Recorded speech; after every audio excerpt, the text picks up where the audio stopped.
Hello, everyone, and welcome to the Commander's Forge. My name is Andy Bentley, and the Commander's Forge is an area for me to talk about magic and Commander in ways that I enjoy it. Now, I've been talking about different playstyles over the last few weeks, and today we're going to talk about what I consider my second favorite archetype because it fits into so many of the other archetypes, and that's tribal. With aggro being my favorite style of deck, tribal kind of goes hand in hand because a lot of tribal decks tend to lean on turning creatures sideways.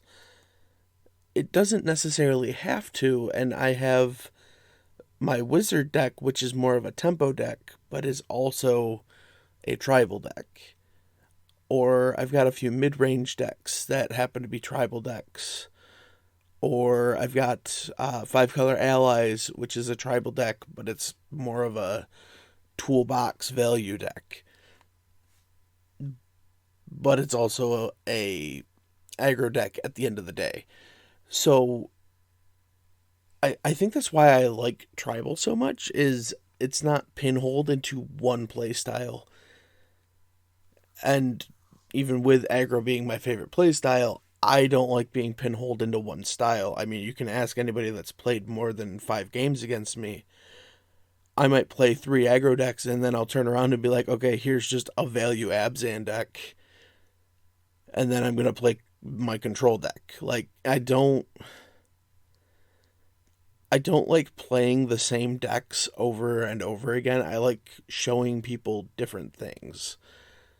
I like taking people's preconceived notions of me as just the guy that's going to turn things sideways, and sometimes being, yeah, I am going to do that. But not this time. Now, that does bring into question a lot of like the tribal staple stuff. And honestly, especially in the last 2, maybe 3 years, I haven't really gone after any of that stuff. It's mostly just what I have on hand. I brew decks with the boxes of cards I have sitting around. And if there's a card that I really feel like I need, I'll order it. But I just don't spend a ton of money anymore on Magic cards unless I really enjoy a set and I want to buy some product to hopefully draft once COVID is over. Because COVID needs to be over, so please wear a mask. That and the Commander product that centered around tribal had a bunch of stuff that is really just generically good in tribal decks, and the one thing that I always come back to is the Kindred cycle, which gave you an effect but allowed you to choose a creature type to stack it on. Like, Kindred Dominance was 5 black for a sorcery that says choose a creature type, destroy all creatures that aren't of the chosen type. Now, yes, 7 is a lot of mana, but I run this in my white-black cleric lists where almost every creature is a cleric, and if it's not, it has indestructible. I just wipe your board, and yeah. That said, they're not all the greatest spells, but they do add to the experience. So yeah, it just boils down to I enjoy seeing tribal come out in a set.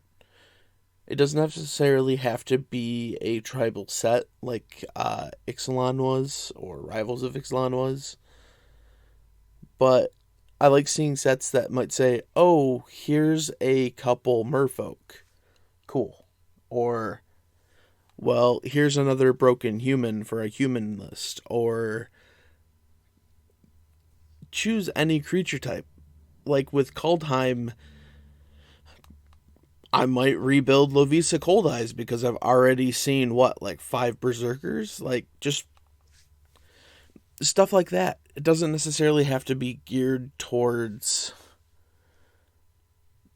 a tribal-based set. We're gonna hear a quick little interlude ad, and then I will be right back. Hi, let's take a moment to talk about Anchor. And the reason being, I started my podcast knowing nothing about podcasting. And I cobbled it together and I made it work. But then I heard about Anchor and the fact that it literally brings everything together in one spot, so I don't have to do a ton of running around to get things together.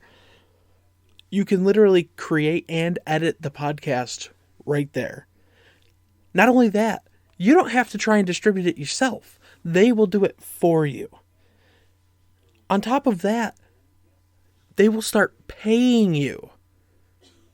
Literally, just do an ad for them and they start paying you. It's everything you need to make a podcast in one spot. Now, if you want to check it out, you can go to anchor.fm or their mobile app. All right, welcome back. And now, jumping straight into our deck tech, let's talk about Queen Marchesa, and a deck I like to call the Queen's Men. Queen Marchesa is 1, a red, a white, and a black for a human assassin that's a 3/3 with Death Touch and Haste. When she enters the battlefield, you become the Monarch. One of the reasons I built this is because she inherently gives us some card draw. Then, at the beginning of your upkeep, if an opponent is the Monarch, put a 1/1 black assassin creature token with Death Touch and Haste onto the battlefield. The only downside to this token is that it is not a human, but we do have other synergies for just some token generation. Now, this deck was originally built from the Ikoria Commander decks. So this was originally Jarina Kudro, which is 1, a red, a white, and a black for a 3/3 human soldier. And when she enters the battlefield, you create a 1/1 white human soldier creature token for each time you've cast your commander from the command zone this game. That will most likely still make us a token, even if we're not running it as the commander. But more importantly, she says other humans you control get +2/+0, which really helps with turning them sideways. To that effect of this being from the pre-built deck, I kept Verge Rangers in there, which is 2 and a white for a 3/3 human scout. It has first strike, and you may look at the top card of your library at any time. And as long as an opponent controls more lands than you, you may play lands from the top of your library. It's a step in the right direction for white. And Mardu doesn't have a ton of ways to dig lands out of the library. Just a thought. But yeah, this being built around the time of Ikoria, one of the cards I picked up for it was General Kudro of Drannith, which is 1, a white, and a black for a 3/3 human soldier that says other humans you control get +1/+1. And whenever he enters the battlefield or another human enters the battlefield under your control, exile target card from an opponent's graveyard. And we all know how good Graveyard Hate is. Then you can pay 2, sacrifice 2 humans, and destroy target creature with power 4 or greater. So he gives us graveyard removal, he's an Anthem, and he's removal. It's not bad. We are also running General's Enforcer, which is a white and a black for a 2/3 human soldier, and he says legendary humans you control have indestructible. We're running several legendary humans, just to throw that out there. He also says, for 2, a white and a black, exile target card from a graveyard. If it was a creature card, create a 1/1 white human soldier creature token. And that plays into the other part of the deck where we just want to dump as many human tokens onto the battlefield as we can. And we'll see where we get from there. The deck does also center around cheap, efficient creatures like Champion of the Parish, which is a single white mana for a 1/1 human soldier. But whenever another human enters the battlefield under your control, you put a +1/+1 counter on Champion of the Parish. And again, that goes with the things that are trying to spam tokens out, like Hero of Bladehold, which is 2 white for a 3/4 human knight with Battlecry. Whenever this creature attacks, each other attacking creature gets +1/+0 till end of turn. And whenever Hero of Bladehold attacks, you put 2 1/1 white soldier creature tokens onto the battlefield, tapped and attacking. We also have Hanwar Garrison, which is a 2 and a red for a 2/3 human soldier. And whenever Hanwar Garrison attacks, you put 2 1/1 red human creature tokens onto the battlefield, tapped and attacking. It does meld with Hanwar Battlements, but I'm not running it in this deck because the point is it makes humans. The other side makes the Eldrazi things. The next one is good either in the beginning of the game or later in the game. It's Thalia's Lieutenant, which is 1 and a white for a 1/1 human soldier. But when Thalia's Lieutenant enters the battlefield, you put a +1/+1 counter on each other human you control. But say you want to play it on turn 2, well, that's fine, because whenever another human enters the battlefield under your control, you put a +1/+1 counter on Thalia's Lieutenant. So it pulls double duty, unlike Champion of the Parish. So, Next we have Stormfist Crusader, which is a red and a black for a 2/2 human knight with Menace. And at the beginning of your upkeep, each player draws a card and loses a life. Now, normally, I don't think this card's that great, but it's a 2/2 with Menace. Yes, it's giving people cards, but it's also facilitating extra damage, which we want to be doing basically constantly. Next, we are running both Odrix, so we have Lunarch Marshal and Master Tactician. Odrix Lunarch Marshal is 3 and a white for a 3/3 human soldier. And he says at the beginning of each combat, it's very important to remember that it says each combat, creatures you control gain first strike until end of turn if a creature you control has first strike. The same is true for flying, death touch, double strike, haste, hexproof, indestructible, lifelink, menace, reach, skulk, trample, and vigilance. The big ones there are first strike, trample, vigilance, and menace. Things that are going to allow us to get in with our creatures. But speaking of getting in, Odrix Master Tactician is 2 white for a 3/4 human soldier with first strike.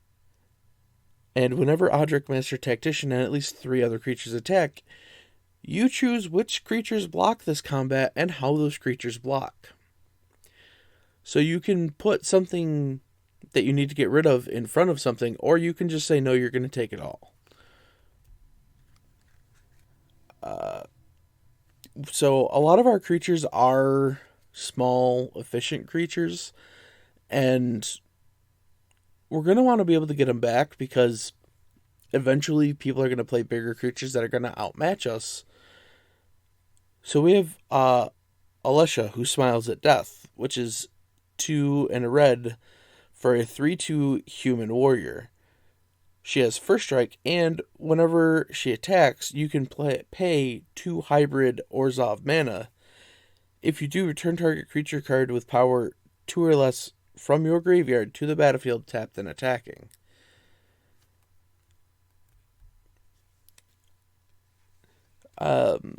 So next, we're just going to talk about some of the cards that go with the whole, we just want to spam tokens. And first up, we have Call the Coppercoats, which is 2 and a white. And it's an instant, and it has Strive. And the spell costs 1 and a white more to cast for each target beyond the first. Choose any number of target opponents, then create X11 white human soldier creature tokens, where X is the number of creatures those opponents control. So far, I've cast this card about 4 times playing this deck, and I think the least amount of creatures I've made off of it is about 12.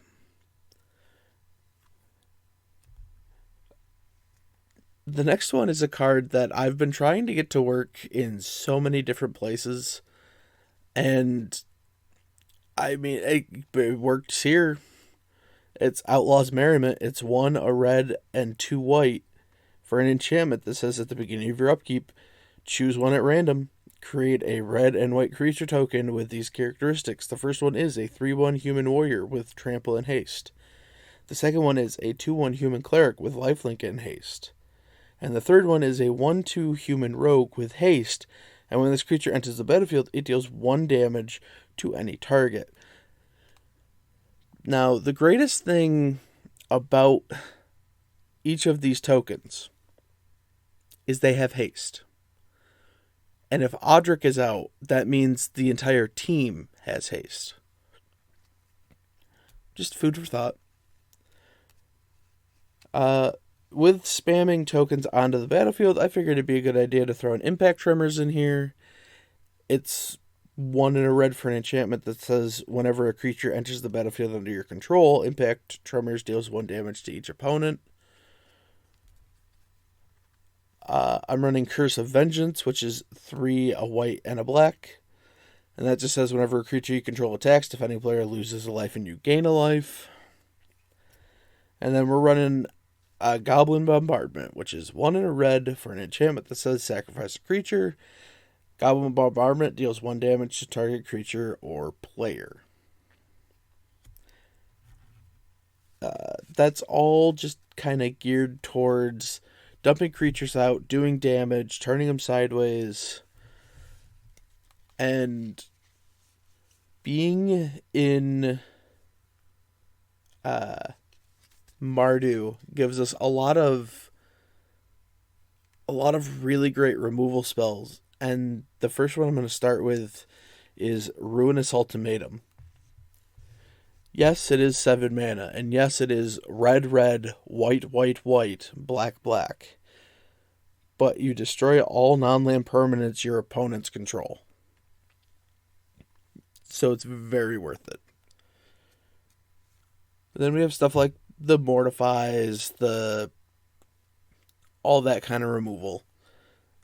We are running Dire Tactics from Ikoria because it's a white and a black to exile target creature, and if you don't control a human, you lose life equal to the creature's toughness, but we're basically always going to have a creature on the battlefield that has the human typing.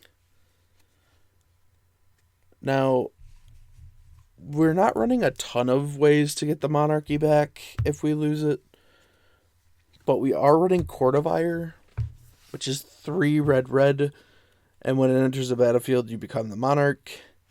At the beginning of your upkeep, Court of Ire deals 2 damage to any target. But if you're the Monarch, it deals 7 damage to that player or permanent instead. Yeah, so it just helps us by giving us the monarchy back. The last card I want to talk about is a card that I've had a lot of, and it's just, I've never really played it anywhere until I threw it into this deck, and I played a game where I believe I cast 12 cards off the top of my library. And that's Experimental Frenzy, which is 3 and a red for an enchantment that says you may look at the top card of your library anytime. You may play the top card of your library, and you can't play cards from your hand. It also says for 3 and a red, destroy Experimental Frenzy. So the whole point is to play this, and as we slowly refill our hand, get extra value off the top of our deck. Alright, that should bring us to the end of our quick walkthrough. As always, the deck list will be available in the description. If you happen to be watching this on YouTube, hit that like button, consider subscribing, and if you do, hit the bell for notifications. And I'll see you next time. That brings us to the end of the podcast. I would like to thank Nate and Erica Jacobs for designing my logo, and Cody Maltby and Ian Foss for allowing me to use a sample of music from their band, The Crypt. The podcast can be found on YouTube by searching Commander's Forge. The podcast is Commander's Forge, that is CMDR_Forge on Twitter. I can be found on Twitter at BentzMister, that is BENTZMR. Thank you for listening. I'll see you next time, and until then, here's to fun games and sick plays.